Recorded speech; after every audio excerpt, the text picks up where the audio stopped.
अस्सलामुअलैकुम, मैं हूं सबा भट्टी और आप देख रहे हैं MAT20 न्यूज HD। आइए नजर डालते हैं आज की अहम खबर पर।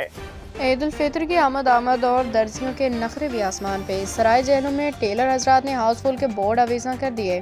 इसी पे मजीद बात कर लेते हैं नुमाइंदा शाकिर अली से। शाकिर, तफसीलात से क्या कीजिएगा। आज ही बिल्कुल इस वक्त मैं मौजूद हूँ जेहलम में देखा जाए तो ईद की आमद है। दर्जियों के नखरे आसमान से बातें करते दिखाई दे रहे हैं। दूसरी जानिब देखा जाए तो दर्जियों ने रेट भी बढ़ा दिया गया है। इस वक्त मेरे साथ शहरी मौजूद हैं, आइए उनसे जानते हैं कि उनको किन मुश्किलात का सामना करना पड़ता है। जी बताइए। सूट सिलाने के लिए आए हैं लेकिन रश की वजह से सूट नहीं ले रहे और काफ़ी दुकानों पे गए हैं लेकिन कोई भी नहीं ले रहे।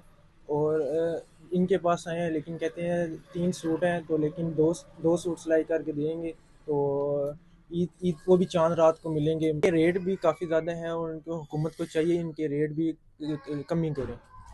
जैसा कि आपने शहरी की बात सुनी, शहरी का कहना था कि दर्जियों ने रेट भी डबल कर दिए। हुकूमत को चाहिए कि बुकरम और नलकी के रेट में कमी करे ताकि हर आदमी बासानी तरीके से ईद के सूट सिलाई करवा सके। जी।